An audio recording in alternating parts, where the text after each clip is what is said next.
eternal noise. The whole city is covered by the dust. The problem is the hygiene. A lot of scammers, no common sense. India sucks. Poland का एक YouTube blogger जो कि अकेला India आता है, जो कि यहाँ के कल्चर और यहाँ के लोगों को देखना चाहता था, वो कुछ दिनों के बाद मायूसी की हालत में इंडिया से ये कहता हुआ अपने देश वापस चला गया कि आज मेरी जिंदगी का सबसे अच्छा दिन है क्योंकि मैं इंडिया से जा रहा हूँ। So this is it. The happiest moment of my life finally came. I'm leaving India. I failed, or maybe India failed as a country. I'm sorry to say, sorry to all my Indian friends, but India sucks. Don't ever come here. लोगों ने उसके साथ ऐसा क्या किया कि वो India से नफरत करने लगा? ये कहानी सिर्फ एक ट्रैवलर की नहीं है, ये कहानी उस हर ट्रैवलर की है जो कि इंडिया आया और उसे मायूसी का सामना करना पड़ा। क्या अब इंडिया फॉरेनर्स के लिए सेफ नहीं? वो अपने सफर की शुरुआत दिल्ली शहर से करता है। वो कहता है इंडिया हमेशा शोर से भरा रहता है, 24 घंटे दिन हो या रात हॉर्न बज रहे होते हैं, हर वक्त कंस्ट्रक्शन का काम चल रहा होता है, कभी सुकून नहीं होता।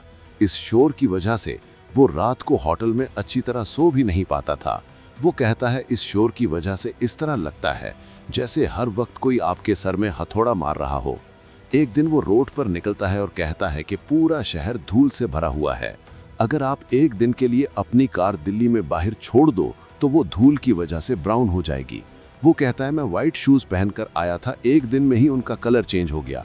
उसके मुताबिक हर गली हर कोना धूल से भरा हुआ है और हर जगह से अजीब सी स्मेल आती रहती है। और इन सब के अलावा सबसे बड़ी परेशानी हाइजीन की है। वो रोड पर स्ट्रीट फूड खाने के लिए निकलता है और कहता है कि पता नहीं क्या वजह है, लेकिन कोई भी अपने हैंड वॉश नहीं करता। फूड सेलर्स जिन हाथों से खाना दे रहे होते हैं उन्हीं हाथों से पैसे पकड़ते हैं।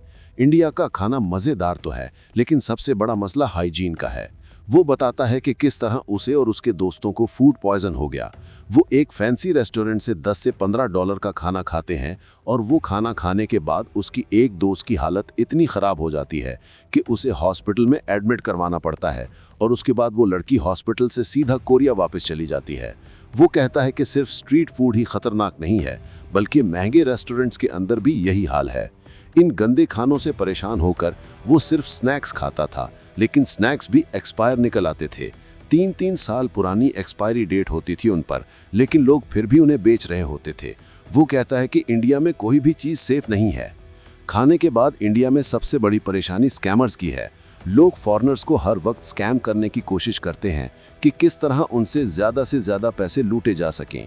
वो कहता है कि उसने booking.com से एक होटल बुक किया, उसको कंफर्मेशन का मैसेज आ गया, लेकिन 5 मिनट बाद उसे किसी ने व्हाट्सएप पर मैसेज किया कि कोई रूम अवेलेबल नहीं है, आप किसी और जगह चले जाओ। वो उनसे आर्गो करता है कि मुझे तो कंफर्मेशन का मैसेज आ गया है, तो आप मुझे क्यों कह रहे हैं कि यहाँ पे रूम अवेलेबल नहीं है। इस पर वो उसे कोई जवाब नहीं देते और उसे कहते हैं कि बस यहाँ मत आना। उसे हर एक चीज़ के लिए स्ट्रगल करना पड़ रहा था, एक रूम से लेकर पानी की बोतल तक। वो कहता है इससे पहले कि आपको कुछ समझ में आएगा, लोग आपके साथ स्कैम कर चुके होंगे। इंडिया में फॉरेनर्स के लिए सबसे बड़ा नाइटमेयर इंडिया के बैगर्स हैं। अगर उन्हें गलती से भी एक फॉरेनर नज़र आ गया तो उसके पीछे पड़ जाते हैं और उसका पीछा उस वक्त तक करते हैं जब तक वो उससे पैसे ले न ले।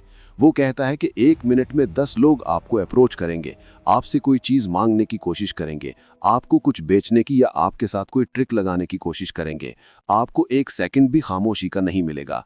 वो इंडियन रोड्स के ऊपर तंज करते हुए कहता है कि इंडिया की रोड्स को क्रॉस करना एक एडवेंचर से कम नहीं, लेकिन ये एडवेंचर अच्छी वे में नहीं बल्कि एक बुरी वे में है।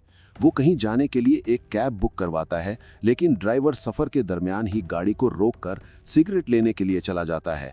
फिर थोड़ी देर बाद अपनी गाड़ी में गैस भरवाना शुरू कर देता है और उसका बहुत ज़्यादा टाइम वेस्ट करता है। और लोगों में बिल्कुल भी कॉमन सेंस नहीं है। हर जगह नॉइज़, हॉर्न, स्मेल है, कहीं पर भी सुकून नहीं होता। वो बताता है कि उसने 10 से ज़्यादा होटल्स ट्राई किए, लेकिन उन सब में एक इशू कॉमन था कि कमरे गंदे थे, प्लग लूज थे और काफ़ी देर तक गर्म पानी आता ही नहीं था। एक दिन वो लॉन्ड्री वालों को अपने कपड़े देता है और वो उसके गंदे कपड़े ही उसे वापस कर देते हैं। वो कहता है कि $20 के अंदर आप थाईलैंड में 5 स्टार होटल ले सकते हैं, लेकिन यहाँ पर आपको $100 में भी ज़ीरो क्वालिटी मिलती है। इन सब चीज़ों से वो इतना परेशान हो जाता है कि वो जल्द से जल्द इंडिया से निकलना चाहता था। वो एक जल्दी वाली फ्लाइट बुक करता है जिसकी वजह से उसे $200 का नुकसान हो जाता है, लेकिन वो कहता है कि मुझे कोई फर्क नहीं पड़ता क्योंकि मैं बस इस मुल्क से निकलना चाहता हूँ। एयरपोर्ट पे भी उसे बहुत परेशानी का सामना करना पड़ता है।